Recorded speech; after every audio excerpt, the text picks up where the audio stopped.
From Wish TV and the All Indiana Podcast Network, this is the Business, Equity, and Opportunities Podcast with Scott Sander. Welcome to the Business, Equity, and Opportunities Podcast. I'm Scott Sander. On this episode, time to talk about the week in business. Tomorrow's inauguration of Governor-Elect Mike Braun marks a leadership change for Indiana. On the eve of that change, we share thoughts from Governor Eric Holcomb about small business, economic growth, and his thoughts about the future. Looking for ways to save on your energy bills? AES Indiana has you covered. From smart thermostats to home energy assessments, we offer simple solutions to keep your home comfortable and your costs down. AES can help you save money and energy with kits, tips, rebates, and more. Visit aesindiana.com/ways to save to learn more about how we can help you save money. AES Indiana, helping you discover real ways to save.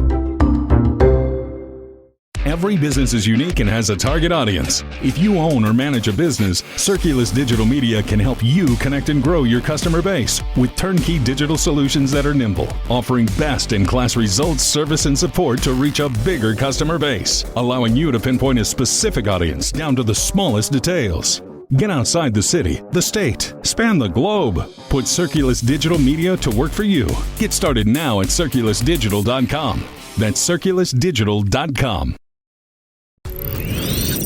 I think people will reflectively look back on this 8 years and hopefully see it as a time of significant growth in terms of economic development, which is paramount in the sense that that helps you fund everything else you do, whether it's cutting taxes or paying down debt or increasing funds to K through 12 or increasing funds to local health departments.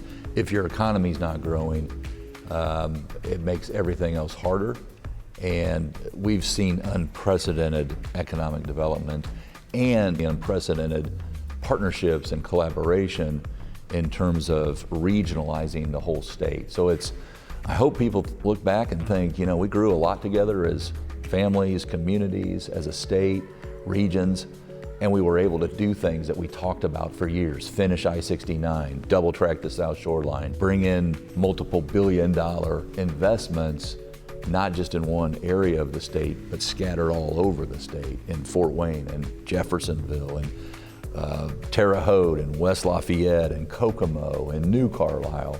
It's happening now all over the state, and increasingly so, we're not just a powerhouse in the manufacturing space or in ag, our original calling card as a state, but we're in ag biotech and advanced manufacturing and increasingly in the research before you get to the development side of the equation and distribution side. It's starting to happen here from creation to promotion, and that's a pretty exciting place to be. That's why with this alignment of academia, with the alignment of academia with government sector, corporate sector, philanthropic communities, small family foundations, as well as, the Lilly Endowment, one of the world's largest, all come together around a central premise about how do we improve the quality of life and place in the state of Indiana, and it's happening all over. Growth that continued on the heels of the COVID-19 pandemic that cost Indiana nearly 160,000 jobs, and at its peak, killed more than 100 Hoosiers a day.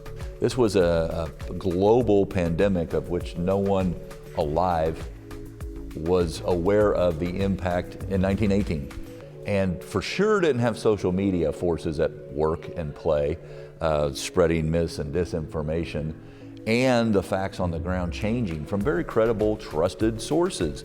And so for us, I give us really high marks in terms of understanding that we weren't going to please everyone. Anytime you ask someone to take into consideration changes in their individual liberties, you're not going to get 100% agreement on anything. But for sure, going into the global pandemic, we went into it in a strong position, and we are in an unprecedented strong position today. New small business starts, capital investment, wages that we're attracting through the IEDC higher than the average state and national wages. our population growth higher than our neighboring states, our productivity rate now higher than the national average. That's a very key indicator about where you're going. For years and years and years, we lagged in that productivity rate. Now we're higher than the nation. So built on a solid foundation, didn't just start when I got sworn in, built on a solid foundation, but the trajectory where we are today, we've added $154 billion to our GDP. When I came into office, the annual budget was about $15.5 billion. It's $22 billion and holding strong and growing. So we're growing. Now, does that mean that we don't have challenges to address and problems to solve? Absolutely we do. What's next for you? Spending time with my wife, about at least 2 months. She mentioned to me that the last 8 years has been about my schedule. The next 2 months will be about our schedule. And I'm longing for that as well. Look forward to that. But I want to help an organization or a company or companies grow in a world-class, cutting-edge, technologically driven way. Do you think that will be in the private sector? Could be.